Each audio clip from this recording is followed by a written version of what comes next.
ಆತ್ಮೀಯ ಸಹೋದರ ಸಹೋದರಿಯರೇ, ನಾವು ನಿಮಗಾಗಿ ಒಂದು ಸಂತೋಷದ ಸುದ್ದಿಯನ್ನು ತಂದಿದ್ದೇವೆ. ಜನವರಿ 1ರಿಂದ 2025 ಸಂಪೂರ್ಣ ವರ್ಷಕ್ಕೆ 365 ಟಾಪಿಕ್ಸ್ಗಳನ್ನು ಹಂಚಿಕೊಳ್ಳುತ್ತೇವೆ. ಪ್ರತಿದಿನ ಒಂದು ಟಾಪಿಕ್ ಮತ್ತು ಅದಕ್ಕೆ ಸಂಬಂಧಿಸಿದ ವಚನಗಳನ್ನು ಹಂಚಿಕೊಳ್ಳುತ್ತೇವೆ. ಇದನ್ನು ಕೇಳಿ ಧ್ಯಾನಿಸಿ ಆಶೀರ್ವಾದ ಹೊಂದಬೇಕೆಂದು ಪ್ರೋತ್ಸಾಹಿಸುತ್ತೇನೆ. ದಯವಿಟ್ಟು ಸಬ್ಸ್ಕ್ರೈಬ್ ಮಾಡಿ ನಿಮ್ಮ ಸ್ನೇಹಿತರೊಂದಿಗೆ ಹಂಚಿಕೊಳ್ಳಿ.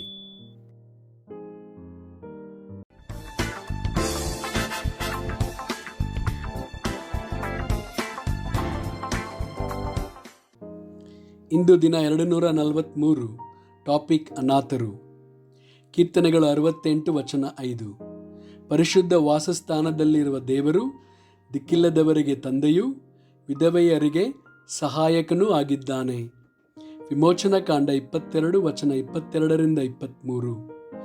ವಿಧವೆಯರನ್ನಾಗಲಿ ದಿಕ್ಕಿಲ್ಲದ ಮಕ್ಕಳನ್ನಾಗಲಿ ಬಾಧಿಸಬಾರದು. ನೀವು ಇಂಥವರನ್ನು ಬಾಧಿಸಿದರೆ ಅವರು ನನಗೆ ಮೊರೆ ಇಡುವರು, ಆ ಮೊರೆಗೆ ನಾನು ಕಿವಿಗೊಡುವನೆಂದು ತಿಳಿದುಕೊಳ್ಳಿರಿ. ಯೋಹಾನ 14 ವಚನ 18. ನಾನು ನಿಮ್ಮನ್ನು ಅನಾಥರಾಗಿ ಬಿಡುವುದಿಲ್ಲ, ನಿಮ್ಮ ಬಳಿಗೆ ಬರುತ್ತೇನೆ. ಯಾಕೋಬ 1 ವಚನ 27. ಸಂಕಟದಲ್ಲಿ ಬಿದ್ದ ದಿಕ್ಕಿಲ್ಲದವರನ್ನು ವಿಧವೆಯರನ್ನು ಪರಾಮರಿಸಿ ತನಗೆ ಪ್ರಪಂಚದ ದೋಷವು ಹತ್ತದಂತೆ ನೋಡಿಕೊಂಡಿರುವುದೇ ತಂದೆಯಾದ ದೇವರ ಸನ್ನಿಧಾನದಲ್ಲಿ ಶುದ್ಧವೂ ನಿರ್ಮಲವೂ ಆಗಿರುವ ಭಕ್ತಿ. ಹೋಶೇಯ 14 ವಚನ 3. ಅಶ್ಶೂರವು ನಮ್ಮನ್ನು ರಕ್ಷಿಸುವುದೆಂದು ನಂಬೆವು, ಐಗುಪ್ತದ ಕುದುರೆಗಳನ್ನು ಹತ್ತೆವು. ನಮ್ಮ ಕೈಕೆಲಸದ ಬೊಂಬೆಗಳಿಗೆ ನೀವು ನಮ್ಮ ದೇವರುಗಳು ಎಂದು ಇನ್ನು ಹೇಳೆವು.